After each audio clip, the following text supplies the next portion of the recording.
Good evening all. മാർക്കറ്റിൽ വലിയ violent മൂവിന് ശേഷം മാർക്കറ്റ് ഒന്ന് സ്റ്റേബിൾ ആകും എന്നൊരു ഒരു ഒരു ഫോർമുല അല്ലെങ്കിൽ അങ്ങനെ ഒരു ചൊല്ല് മാർക്കറ്റിലുണ്ട്. ഈ കഴിഞ്ഞ 5 ദിവസം ആ പറഞ്ഞത് അക്ഷരം പ്രതി ശരിയാണ് എന്ന് തെളിയിക്കുന്ന രീതിയിലാണ് മാർക്കറ്റിൻ്റെ പോക്ക് ഉണ്ടായിട്ടുള്ളത്. നിഫ്റ്റിയുടെ ചാർട്ട് നമുക്ക് ആദ്യം ഒന്ന് പരിശോധിക്കാം. നിഫ്റ്റിയുടെ ചാർട്ടിൽ വീക്ക്ലി ചാർട്ടാണത്. ഇതിൽ റെഡ് ആ ഒരു ബോക്സിൽ ഞാൻ ലാസ്റ്റ് വീക്ക് ചെയ്തിട്ടുണ്ട്. അതായത് കഴിഞ്ഞ ആഴ്ച നിഫ്റ്റി 2066 പോയിന്റിൻ്റെ ഒരു ട്രേഡിംഗ് റേഞ്ച് ഉണ്ടാക്കി. എന്നാൽ ഈ ആഴ്ചയോ വെറും 270 പോയിന്റിൻ്റെ ട്രേഡിംഗ് റേഞ്ച്. കഴിഞ്ഞ ആഴ്ച 2000 പോയിന്റിൻ്റെ ട്രേഡിംഗ് റേഞ്ച് ഉണ്ടാക്കിയ നിഫ്റ്റി ഈ തവണ വെറും 250 പോയിന്റിൻ്റെ ട്രേഡിംഗ് റേഞ്ചാണ് തിങ്കൾ മുതൽ വെള്ളി വരെ ഉണ്ടാക്കിയിട്ടുള്ളത്. കഴിഞ്ഞ ആഴ്ച അത് 2000-ൻ്റെ മുകളിൽ പോയി. അപ്പോൾ അത്ര വലിയ രീതിയിൽ സിവിയറായിട്ട് മൂവ്മെൻറ്റ് നിഫ്റ്റി നടത്തിയത് കൊണ്ടാണ് ഈ ആഴ്ച നിഫ്റ്റി ഒന്നും അനങ്ങാതെ 5 ദിവസവും കൺസോൾഡേറ്റ് ആയി പോയിട്ടുള്ളത്. എന്നാലും നിഫ്റ്റി പതിയെ മുകളിലേക്കും കയറുന്നുണ്ട്. വിക്സ് 31 നിന്ന് 13 എത്തി. ആ ഒരു അവസ്ഥയിൽ മാർക്കറ്റിൽ ചാഞ്ചാട്ട സാധ്യതകൾ ഒഴിവായിട്ടുണ്ട്. മാർക്കറ്റ് പതിയെ മുകളിലേക്ക് പോകുന്ന ഒരു കാഴ്ചയാണ്. കഴിഞ്ഞ 3 ദിവസമായിട്ട് മാർക്കറ്റ് ഗ്രീനിലാണ് ക്ലോസ് ചെയ്തിട്ടുള്ളത്. നിഫ്റ്റി കഴിഞ്ഞ ദിവസം ക്ലോസിങ്ങിൽ നിന്ന് 66 പോയിന്റും സെൻസെക്സ് 181 പോയിന്റും നിഫ്റ്റി ബാങ്ക് 155 പോയിന്റിൻ്റെ ഒരു ഗെയിൻ ഉണ്ടാക്കിയിട്ടുണ്ട്. നിഫ്റ്റിയിൽ Eicher Motors 2.5%, MNM 2.5%, Adani Port 1.5%, Shriram Finance 1.5%, Titan 1.5% rally രേഖപ്പെടുത്തിയപ്പോൾ IT കമ്പനിയായിട്ടുള്ള TechM, TCS, Wipro, HCL Tech തുടങ്ങിയ കമ്പനീസ് 1% മുതൽ 1.5% വരെയുള്ള പ്രോഫിറ്റ് ബുക്കിംഗ് കണ്ടു. SBIയും 0.5% ഒരു പ്രോഫിറ്റ് ബുക്കിംഗ് കണ്ടിട്ടുണ്ട്. ഗ്ലോബൽ മാർക്കറ്റ് നമുക്ക് പരിശോധിക്കുമ്പോൾ ഗ്ലോബൽ മാർക്കറ്റിൽ ആദ്യം പ്രകടമായിട്ടുള്ളൊരു കാര്യമുള്ളത് ഏറ്റവും ടോപ്പിൽ നിന്ന് രണ്ടാമത് നോക്കിയാൽ കാണാം ഈ ഗോൾഡ് പെർ ഔൺസിന് $28 ഉയർന്ന് ഗോൾഡ് ഇന്റർനാഷണൽ മാർക്കറ്റ് $2332 എത്തി നിൽക്കുന്നുണ്ട്. ബ്രന്റ് ഓയിലും $83 ഉയർന്നു.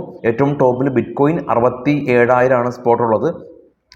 ഏഷ്യൻ മാർക്കറ്റായിട്ടുള്ള ഓസ്ട്രേലിയ, ചൈന, കൊറിയ, ജപ്പാൻ മാർക്കറ്റുകൾ ഫ്ലാറ്റായ രീതിയിൽ വ്യാപാരം അവസാനിപ്പിച്ചപ്പോൾ ഡോ ഫ്യൂച്ചർ ഇപ്പോൾ ട്രേഡ് ചെയ്യുന്നത് 260 പോയിന്റ് നെഗറ്റീവിലാണ്. ഇന്ത്യ വിക്സ് ഇന്നും 5% ഇടിഞ്ഞ് 12.82. ഇപ്പോൾ ട്രേഡ് ചെയ്യുന്ന യൂറോപ്യൻ മാർക്കറ്റായിട്ടുള്ള ജർമ്മൻ, UK, ഫ്രാൻസ് മാർക്കറ്റുകൾ ഏറ്റവും താഴെ കാണാം. അത് മൂന്നും ട്രേഡ് ചെയ്യുന്നത് നെഗറ്റീവായ ഒരവസ്ഥയിലാണ്. അപ്പോൾ പൊതുവേ ഗ്ലോബൽ മാർക്കറ്റിലേക്ക് നോക്കുകയാണെങ്കിൽ ഗ്ലോബൽ മാർക്കറ്റും ഇന്ത്യൻ മാർക്കറ്റിനെ പോലെ തന്നെ ഓൾ ടൈം ഹൈ ആയതുകൊണ്ട് പതിയെ ഒരു സ്ലൈറ്റ്ലി പ്രോഫിറ്റ് ബുക്കിംഗ് ആണ് എന്നതുള്ളത് കാണാനായിട്ട് സാധിക്കും. ഇന്ത്യൻ മാർക്കറ്റിലേക്ക് വരുമ്പോൾ ഇന്ന് കുറച്ച് സ്റ്റോക്ക് സ്പെസിഫിക് ആയിട്ടുള്ള ആക്ഷനിലേക്ക് നമുക്ക് കിടക്കാം. നിഫ്റ്റി കഴിഞ്ഞ 3 ദിവസമായിട്ട് പോസിറ്റീവിൽ ക്ലോസ് ചെയ്യാനായിട്ട് സാധിച്ചിട്ടുണ്ട്. കൂടാതെ തന്നെ BSE കമ്പനീസിൻ്റെ market cap 435 lakh crore രൂപ ആയിട്ടുണ്ട്.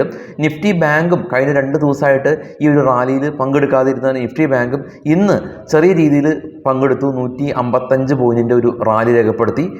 റോയൽ എൻഫീൽഡും മഹേന്ദ്രയാണ് ഈ ടോപ്പ് ഗെയിനേഴ്സ് ആയിട്ടുള്ളത്. മഹേന്ദ്ര, MNM, മാരുതി സുസുക്കി കഴിഞ്ഞ മാർക്കറ്റ് ക്യാപ്പിൻ്റെ അടിസ്ഥാനത്തിൽ ഏറ്റവും വലിയ ഇന്ത്യയിലെ 2ാമത്തെ കമ്പനിയായിട്ട് MNM മാറിയിട്ടുണ്ട്. അതുപോലെ IT സ്റ്റോക്കിൽ കനത്ത പ്രോഫിറ്റ് ബുക്കിംഗ് കഴിഞ്ഞ 2 ദിവസമായിട്ട് ഉണ്ട്. ഇനി റെയിൽവേ സ്റ്റോക്കുകളിൽ നല്ല ബൈയിങ് സ്റ്റിൽ കണ്ടിന്യൂ ചെയ്തു. ഈ ഒരു ഡിഫൻസ് സെക്ടറിൽ സ്റ്റിൽ ബൈയിങ് മോഡിൽ തന്നെയാണ് ഉള്ളത്. ഇന്നും ഭാരത് ഫോർജ് എല്ലാം തന്നെ ഗെയിനിൽ ക്ലോസ് ചെയ്യാൻ സാധിച്ചു. ഇൻഷുറൻസ് കമ്പനീസ് ആയിട്ടുള്ള ICC ലംബോർഡും ഇന്ന് 4% ഗെയിൻ ഉണ്ടാക്കിയിട്ടുണ്ട്. 40,000 കോടി രൂപയാണ് 40,000 കോടിയാണ് മാർക്കറ്റ് ക്യാപ്പ് MNM ഇപ്പോൾ നേടിയിട്ടുള്ളത്. MNMന് ഒരേ സമയം തന്നെ പാസഞ്ചർ വെഹിക്കിളും ഉണ്ട്, കൂടാതെ തന്നെ കൊമേഴ്ഷ്യൽ വെഹിക്കിളും ഉണ്ട്, കൂടാതെ തന്നെ ട്രാക്ടർ ബിസിനസ്സും ഇവർ ചെയ്യുന്നുണ്ട്. ഈ പാസഞ്ചർ വെഹിക്കിളിൽ തന്നെ ഇവർക്ക് ഈ ഒരു SUV ഗണത്തിൽ XUV 700 അല്ലെങ്കിൽ ഇലക്ട്രിക്കൽ ഗണത്തിൽ ഇപ്പോൾ XUV 300 അല്ലെങ്കിൽ 400 അങ്ങനെ എല്ലാ ശ്രേണിയിലുള്ള വാഹനമുണ്ട്. കൂടാതെ തന്നെ ഈ സ്പെഷ്യൽ കാറ്റഗറി ആയിട്ടുള്ള ഈ ഓഫ് റോഡ് സെഗ്മെൻറ്റിൽ ഇവർക്ക് താറുമുണ്ട്. അപ്പോൾ എല്ലാ രീതിയിലും ഈ ഒരു വാഹന പോർട്ട്ഫോളിയോയിൽ എല്ലാ മേഖലയിലും ഈ ഒരു MNMന് ഇവർക്ക് പോർട്ട്ഫോളിയോ ഇവിടെ കംപ്ലീറ്റ് ആണ് എന്നുള്ളത് കാണാനായിട്ട് സാധിക്കുന്നുണ്ട്. കൂടാതെ തന്നെ ഇന്ന് കഴിഞ്ഞ ദിവസം നമ്മളുടെ ഇൻഫ്ലേഷൻ ഡേറ്റ വന്നിട്ടുണ്ടായിരുന്നു. CPI ഇൻഫ്ലേഷൻ ഡേറ്റ വന്നിട്ടുണ്ടായിരുന്നു. അത് ലോ ആണ് ഉണ്ടായിരുന്നത്. കൂടാതെ അത് മാർക്കറ്റിന് ഒരു ഉണർവ് നൽകി. ആ ഒരു സമയത്ത് പല ആളുകളും പറഞ്ഞിട്ടുണ്ടായിരുന്നു ഇൻഫ്ലേഷൻ കുറഞ്ഞു എങ്കിലും സാധനങ്ങളുടെ വില കൂടിയിട്ടുണ്ടല്ലോ എന്ന്. സാധനങ്ങളുടെ വില കൂടുന്നത് കാണിക്കുന്നത് CP ഇൻഫ്ലേഷൻ അല്ല, അത് WP ഇൻഫ്ലേഷനാണ്. ഭക്ഷ്യവിലയെ അടിസ്ഥാനപ്പെടുത്തിയുള്ള ഇൻഫ്ലേഷനാണ്. പറഞ്ഞത് ശരി തന്നെയാണ്. ഈ ഭക്ഷ്യവിലയെ അടിസ്ഥാനപ്പെടുത്തിയുള്ള ഇൻഫ്ലേഷൻ ഇപ്പോൾ 15 മാസത്തെ ഹൈയിലാണ് ഉള്ളത്.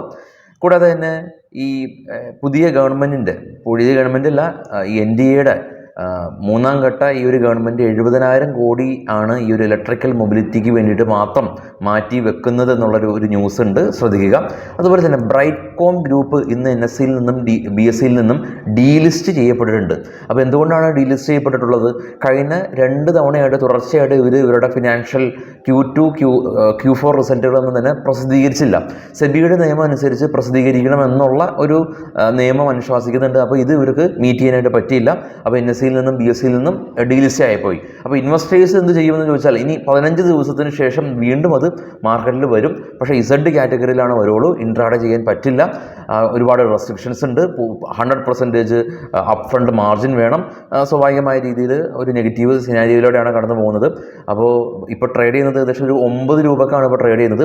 പെന്നി സ്റ്റോക്കുകളിലുള്ള ഒരു പ്രശ്നം ഇതാണ്. ട്രേഡ് ചെയ്യുമ്പോൾ അല്ലെങ്കിൽ ഇൻവെസ്റ്റ്മെൻറ്റ് നടത്തുമ്പോൾ പെന്നി സ്റ്റോക്കുകളുടെ പ്രശ്നം ഇപ്പോൾ നമുക്ക് കാണാൻ സാധിക്കും. അതുപോലെ തന്നെ നമ്മുടെ FM അവരുടെ പുതിയ ബഡ്ജറ്റ് പാർലമെൻറ്റിൽ ജൂലൈ 22 അവതരിപ്പിക്കുമെന്ന് അറിയാനായിട്ട് സാധിച്ചിട്ടുണ്ട്. പല സോഴ്സുകളും അതാണ് പറയുന്നത്. ഇൻകം ടാക്സ് റിട്ടേണിനെ സംബന്ധിച്ച് ഇൻകം ടാക്സിൻ്റെ വെബ്സൈറ്റൊക്കെ ഇപ്പോൾ ഓപ്പൺ ആയിട്ടുണ്ട്. അപ്പോൾ ഇൻകം ടാക്സൊക്കെ നമുക്ക് ഫയൽ ചെയ്യാം.